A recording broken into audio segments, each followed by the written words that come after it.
जय माता राम। भैरव तंत्र रहस्य चैनल पर आप सभी का स्वागत है। हर साधना में, हर पूजा में, हर विधान में आपको किसी न किसी सुरक्षा मंत्र की आवश्यकता होती ही होती है।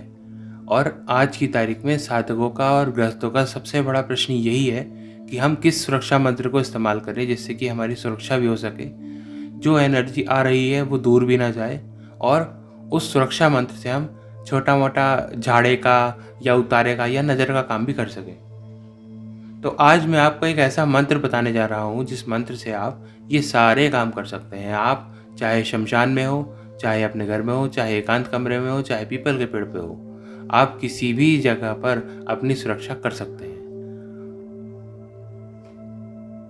इस मंत्र को आपको ज़्यादा सिद्ध करने की भी आवश्यकता नहीं है।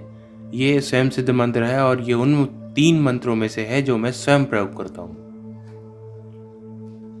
सबसे बड़ी बात, आपको मात्र 3 बार इसका जाप करना है। 3 बार अपने शरीर पर फूंक मारनी है। जैसे एक बार जाप किया फिर फूंक मारा, फिर दूसरी बार जाप किया फिर फूंक मारा, और फिर तीसरी बार जाप किया फिर फूंक मारा। मात्र इतने में ही आपकी पूरी सुरक्षा महादेव के हाथों में होगी। इस मंत्र का सिद्धि का भी अलग विधान है, लेकिन वो सिर्फ साधकों के लिए है। उसमें कुछ खतरनाक अनुभव आप सभी को हो सकते हैं, तो इसीलिए फिलहाल मैं आपको सिर्फ मंत्र बता रहा हूँ और आप ज़्यादा सिद्धि के चक्कर में ना पड़े। ये मंत्र बिना सिद्धि के भी काम करेगा। तो आप मंत्र सुनिए। ओम ह्रीम अस्फुर अस्फुर प्रस्फुर प्रस्फुर घोर घोर तनु तन रूप चट चट प्रचट प्रचट कह कह बम बम बंदय बंदय घातय घातय हुम फट। जिस प्रकार से मैंने आपको मंत्र बताया है उसी प्रकार से आपको इसका जाप करना है। इसके स्वर को धीमा या मद्दा नहीं करना है, इसी स्वर में आपको जाप करना है। क्योंकि जब आप इस स्वर में जाप करेंगे तो आपके इस मंत्र से और आपके मुख से जो वाइब्रेशन निकलेंगे उससे दूर दूर तक की नेगेटिविटी दूर हो जाएगी।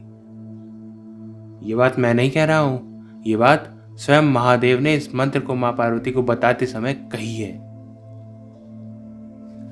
तो आप निश्चिंत होकर के इस मंत्र का प्रयोग करें और अपनी साधनाओं में, अपनी सारी की सारी उपासनाओं में बाबा महादेव से सुरक्षा प्राप्त करें। आप चाहे शमशान में हो, चाहे अपने घर पर, आप कहीं भी इस मंत्र का प्रयोग कर सकते हैं। और अगर आपको किसी के ऊपर से कोई भूत प्रेत का बाधा उतारनी है तो आप छोटे मोटे भूत प्रेत को भी इससे उतार सकते हैं। उसको कैसे करेंगे? आप एक नीम की डाली ले लें और इस मंत्र को पढ़ें और नीम की डाली से झाड़ा लगा दें। ऐसा आपको 7 बार करना है। ऐसा करने से इस मंत्र की जो ऊर्जा है उसके द्वारा उस व्यक्ति का रोग कुछ समय के लिए दूर हो जाएगा। सबसे ज़रूरी बात, इस मंत्र पर और महादेव पर पूर्ण रूप से विश्वास बनाए रखें। क्योंकि आप अगर विश्वास के साथ सिर्फ महादेव रक्ष रक्ष इतना भी बोल देते हैं तो आपकी रक्षा होगी। क्योंकि आप जिस विश्वास के साथ इस मंत्र को बोल रहे हैं या जिस विश्वास के साथ आप महादेव को बुला रहे हैं वही विश्वास काम करता है। कई बार ऐसा होता है कि हम बहुत बड़े बड़े मंत्र प्रयोग कर देते हैं, बहुत बड़े बड़े सुरक्षा मंत्र प्रयोग कर देते हैं, लेकिन फिर भी हमारे सुरक्षा नहीं हो पाती है। वो इसीलिए होता है क्योंकि आप विश्वास के साथ उस घेरे को, उस मंत्र को नहीं पढ़ते हैं। और जैसा कि मैं हमेशा बताता हूँ कि सिद्धि के लिए कभी भी साधना ना करें।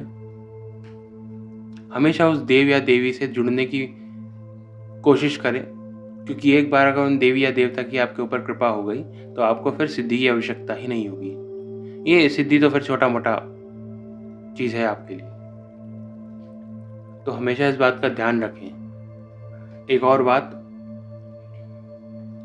जिस समय आप ध्यान करने बैठते हैं तो अपना घेराबंदी लगा करके बैठे। अगर आप मात्र ध्यान करने के लिए कहीं भी किसी भी स्थान पर बैठ जाते हैं कोई दिक्कत नहीं है, लेकिन अपना घेराबंदी ज़रूर लगा लें। क्योंकि जिस समय आप ध्यान करते हैं तो अनेक ऊर्जाओं का समावेश आपके शरीर में होता है और ब्रह्मांड की अनेक ऊर्जाएं आपकी ओर आकर्षित होती हैं। जिस प्रकार से एक तारा चमकता है आसमान में, उसी प्रकार से आप जिस समय ध्यान करते हैं तो आध्यात्मिक जगत में आप चमकते हैं। ऐसे में आपको आध्यात्मिक जगत के सभी प्राणी देख सकते हैं, चाहे वो भूत प्रेत हो, चाहे वो देव देवियां हों। ऐसे में क्या होता है, एक साधक जब ध्यान करने बैठता है तो आसपास की ऊर्जाएं, आसपास की शक्तियाँ, ज़्यादातर नेगेटिव शक्तियाँ ये चाहती हैं कि आपके ध्यान की ऊर्जा से उनका भी उद्धार हो, क्योंकि भाई सब अपने बारे में सोचते हैं। हम अपने लिए साधना करते हैं, वो अपने उद्धार के लिए इंतज़ार करते हैं। ऐसे में वो सबसे पहले आपकी उस ऊर्जा को लेने का प्रयास करते हैं। क्या होता है कि वो आपको परेशान करना शुरू कर देते हैं या किसी भी प्रकार से आपकी साधना को भंग कराना चाहते हैं, क्योंकि या तो उन्हें ऊर्जा दो वरना आप साधना मत करो। क्योंकि उस साधना से आपको ऐसा लगता है कि कुछ प्राप्त नहीं हुआ या कुछ हुआ ही नहीं। कई बार इन शक्तियों के द्वारा आपकी साधना का फल चुरा लिया जाता है। और एक सबसे महत्वपूर्ण बात मैं हमेशा गुरु के बारे में क्यों कहता हूँ। देखिए, अगर स्थान भैरव की शक्तियाँ उनको ये पता चल गया कि आप बिना गुरु के साधना कर रहे हैं, तो सबसे पहला काम करेंगे कि आपकी सारी की सारी साधना का फल चुरा लेंगी। क्योंकि स्थान भैरव को ये अथॉरिटी होती है, उन्हें ये आदेश प्राप्त होता है कि आप किसी भी बिना गुरु के साधक की ऊर्जा चुरा सकते हैं या आप ग्रहण कर सकते हैं। ऐसा कई बार साधकों के साथ होता है कि जिस समय वो साधना करने बैठते हैं उस समय 1-2 दिन तो उनको अनुभव होते हैं, लेकिन कुछ दिनों के बाद उनके अनुभव गायब हो जाते हैं। तो इसमें कहीं ना कहीं स्थान भैरव उनकी शक्तियाँ ले लेते हैं, उनकी ऊर्जाएं ले लेते हैं और इसी वजह से साधक को जो कुछ प्राप्त नहीं होता, लेकिन उनकी शक्तियों से स्थान भैरव को ज़रूर कुछ प्राप्त हो जाता है। तो आप इस मंत्र को करें और हर प्रकार की साधना में सुरक्षा प्राप्त करें। जय माता रा। अगर आपको ये वीडियो पसंद आती है तो इसे लाइक करें, शेयर करें और सब्सक्राइब करें।